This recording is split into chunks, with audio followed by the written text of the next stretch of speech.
Comme beaucoup de monde, j'ai découvert les creepypastas à un âge relativement assez jeune, c'est-à-dire vers 10 ans grâce à des vidéos de Top concernant les légendes urbaines. Alors j'en ai parlé dans cette vidéo, mais pour vous remettre dans le contexte, j'ai découvert cet univers avec les vidéos de Farod, MotorX24 et de Top 10.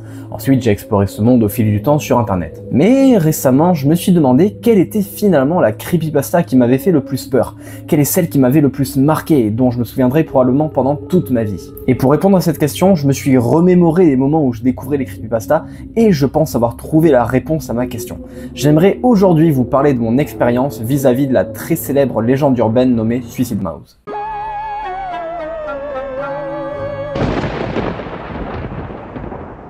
Alors avant de commencer, évidemment que vous connaissez Suicide Mouse, je vais quand même raconter l'histoire dans les grandes lignes pour mettre du contexte, puis on se concentrera essentiellement sur mon ressenti quand j'ai découvert tout ça. Et oui, pour vous raconter mon expérience, il faut bien commencer par le début. Bien, Suicide Mouse est donc une creepypasta portant sur le personnage de Mickey, et plus précisément sur sa version la plus ancienne, qui date des années 30 à peu près, c'est-à-dire celle-ci, que vous connaissez très sûrement. La légende porte sur un épisode perdu. Alors qu'un directeur souhaitait compiler tous les anciens cartoons de Mickey pour en faire un DVD, il tomba sur un épisode assez étrange dans lequel Mickey marchait simplement dans la ville sans rien faire d'autre, avec une musique plutôt inquiétante en fond. Et ça sur une boucle de 2-3 minutes avant que ça se termine sur un fondu au noir. Cependant, le directeur en fit quand même une copie digitale, histoire de ne pas perdre cet épisode, vu qu'il n'allait pas être mis dans le DVD puisque le contenu était vide. Et là, surprise, après avoir digitalisé l'épisode, ce dernier durait en réalité 9 minutes. Il semblait donc y avoir un peu plus que ça. Et effectivement, après le fondu au noir, l'image revenait sur Mickey, puis petit à petit, le son et l'image de la vidéo se distordent avant que l'on commence à entendre des cris perçants durant l'intégralité de la vidéo. Le directeur n'a pas pu finir l'épisode tant il était dérangé et demanda à l'un de ses employés de finir de regarder à sa place avant de s'en aller. L'employé s'exécuta, puis après avoir terminé l'épisode, ce dernier se dirigea vers un agent de sécurité et répéta 7 fois la phrase « La souffrance réelle n'est pas connue ». Puis il mit fin à ses jours avec l'arme de l'agent.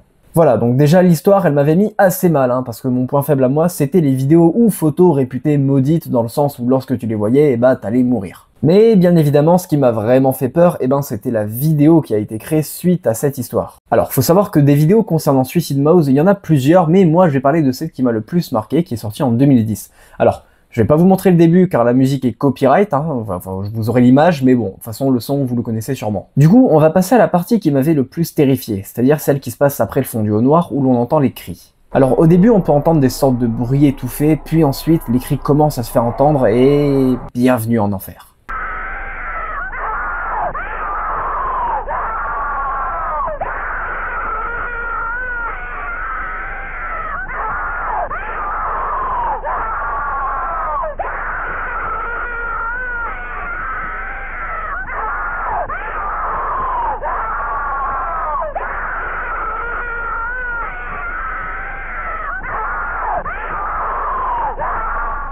Voilà, je me rappelle que je pouvais pas voir cette vidéo. J'en avais vu un extrait sur la chaîne de Top 10 et suite à cela, c'était fini.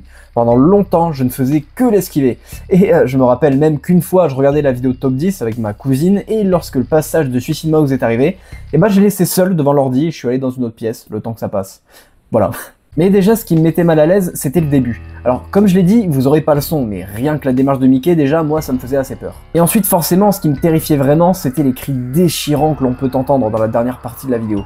De plus, l'image est également flippante, on voit des visages qui apparaissent, Mickey a une expression malsaine, vraiment tout fait peur. Et cette vidéo, même si je la voyais en pleine journée avec un grand soleil et tout, il y avait pas moyen, j'en avais trop peur. En y réfléchissant, il n'y a pas vraiment d'autres creepypasta qui m'ont fait un tel effet, à part peut-être Candle Cove à la limite et encore. Après, c'était surtout l'ambiance sonore et le côté maudit qui m'impressionnaient. D'ailleurs, à la fin de la vidéo, un texte en russe apparaît sur un fond de boîte à musique cassée. Le texte signifie « Les spectacles de l'enfer y ramènent les spectateurs ». Voilà, disons que ça arrangeait clairement pas les choses. Du coup, forcément, quand je passais à cette vidéo, j'avais peur de mourir à cause d'elle, et j'étais parfois constamment dans un état de malaise, j'arrivais pas à me la sortir de la tête. Peut-être que pour certains c'est un peu ridicule, mais moi en fait il m'en fallait peu, j'avais 10 ans. Tu mets une histoire qui dit que la vidéo est maudite et qu'elle va me tuer, et tu me montres la vidéo qui est juste terrifiante, et voilà, moi ça me suffisait, ça m'a vraiment marqué. Donc je pense que je peux dire que c'est selon moi la meilleure creepypasta, du moins pour son époque. On a une histoire assez basique, mais plutôt bien construite, on a ensuite une illustration de ce récit avec les différentes vidéos qui existent, qui sont toutes fidèles à l'histoire. C'est-à-dire que ces vidéos sont réussies, mais genre vraiment, elles en font pas des caisses, elles s'en tiennent à la creepypasta, il y a le fondu au noir, il y a la durée exacte, puis progressivement les cris apparaissent, etc. Bref, c'est vraiment très cool. Donc voilà, s'il y a bien une creepypasta qui m'a vraiment marqué, c'est celle-ci. Elle m'a terrifié et je l'aime encore beaucoup aujourd'hui.